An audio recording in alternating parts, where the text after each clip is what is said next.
วันนี้ถ้าพูดถึงประเทศจีนหลายคนคงนึกถึงประเทศมหาอำนาจที่เต็มไปด้วยเทคโนโลยี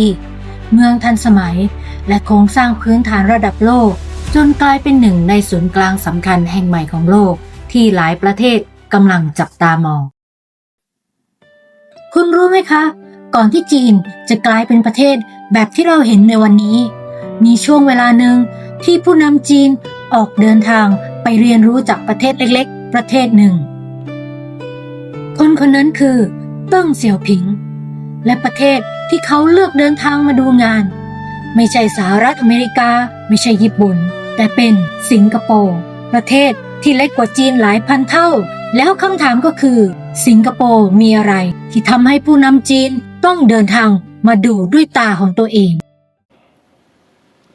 สวัสดีค่ะหญิงจาก Beyond Map นะคะวันนี้หญิงจะพาทุกคนย้อนกลับไปดูเรื่องราวที่น่าสนใจมากเรื่องหนึ่งค่ะ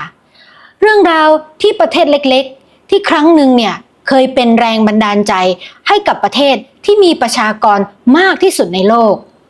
นั่นก็คือประเทศจีนและเรื่องนี้ไม่ได้เปลี่ยนแค่ประเทศจีนนะคะแต่มันยังเปลี่ยนวิธีคิดของการพัฒนาประเทศในเอเชียไปตลอดกาลด้วย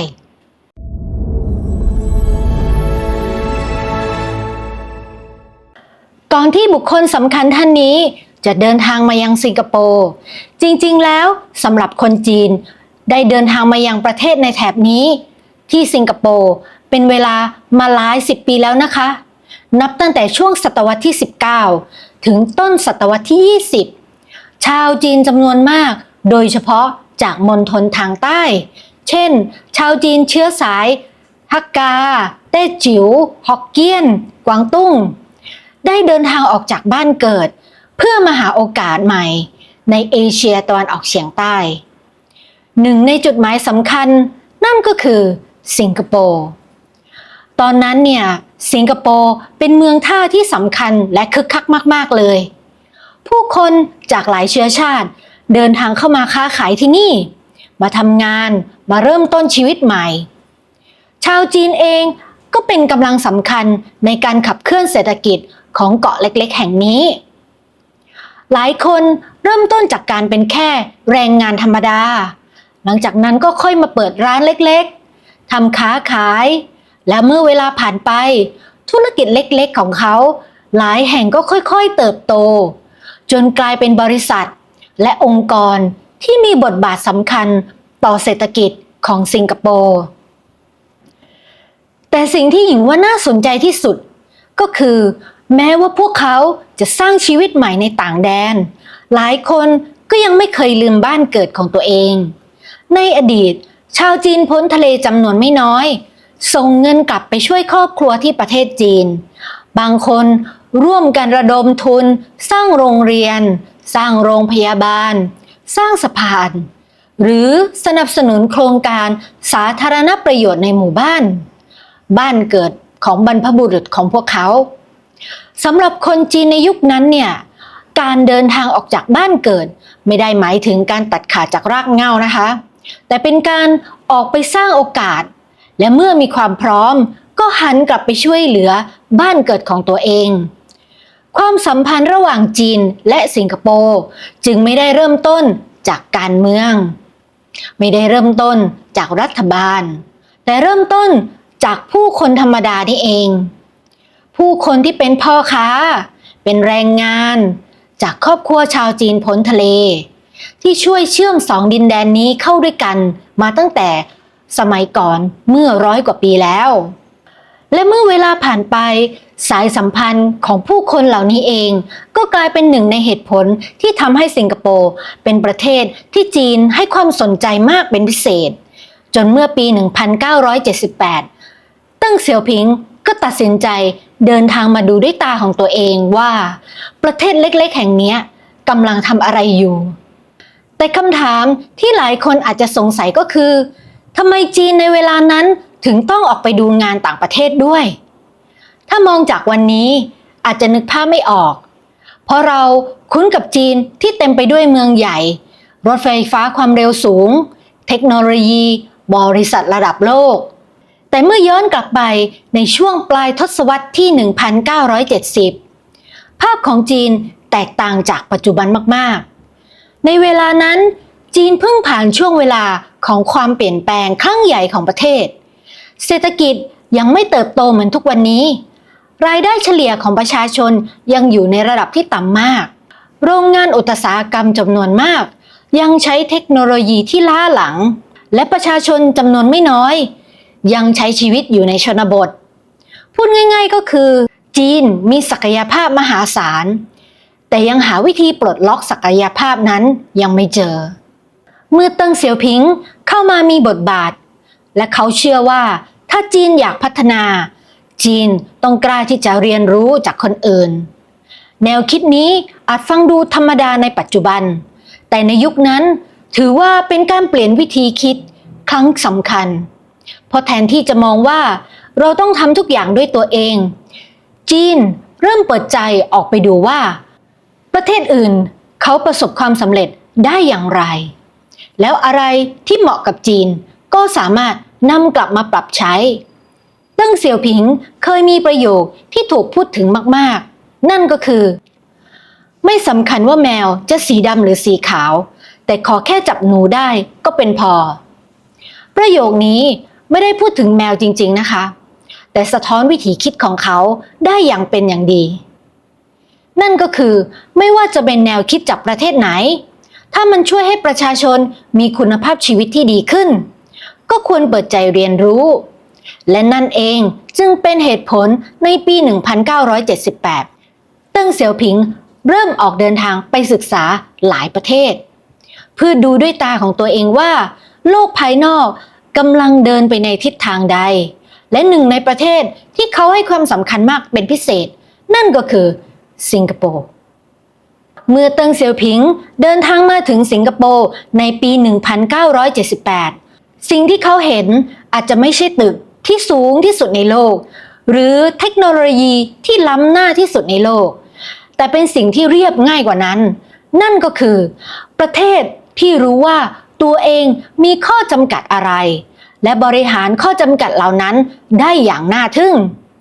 ในเวลานั้นสิงคโปร์ไม่ได้มีน้ำมันไม่ได้มีแร่ธาตุและไม่ได้มีพื้นที่กว้างใหญ่ไพศาลเหมือนกับจีนแม้แต่น้ำจืดส่วนหนึ่งยังต้องพึ่งพาจากการนำเข้ามาจากมาเลเซียแต่ภายใต้ข้อจำกัดเหล่านั้นรัฐบาลสิงคโปร์เลือกลงทุนกับสิ่งที่สำคัญที่สุดนั่นก็คือประชาชนรัฐบาลให้ความสำคัญกับการศึกษาพัฒนาทักษะแรงงานสร้างระบบราชการที่มีประสิทธิภาพและวางกฎระเบียบที่ทำให้นักลงทุนจากทั่วโลกเกิดความเชื่อมั่นในเวลาเดียวกันสิงคโปร์ยังวางผังเมืองอย่างเป็นระบบด้วยพื้นที่อุตสาหกรรมอยู่ตรงไหนท่าเรืออยู่ตรงไหนย่านชุมชนที่อยู่อาศัยอยู่ตรงไหนทุกอย่างถูกวางแผนให้เชื่อมโยงกันหมดรวมถึงโครงการหนึ่งนั่นก็คือโครงการที่อยู่อาศัยของรัฐหรือเรียกสั้นๆว่า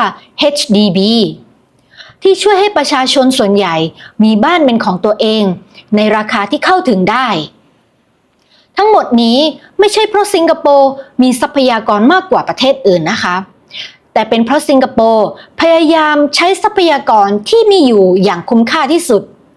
และนี่เองคือสิ่งที่สร้างความประทับใจให้กับเติ้งเสี่ยวผิง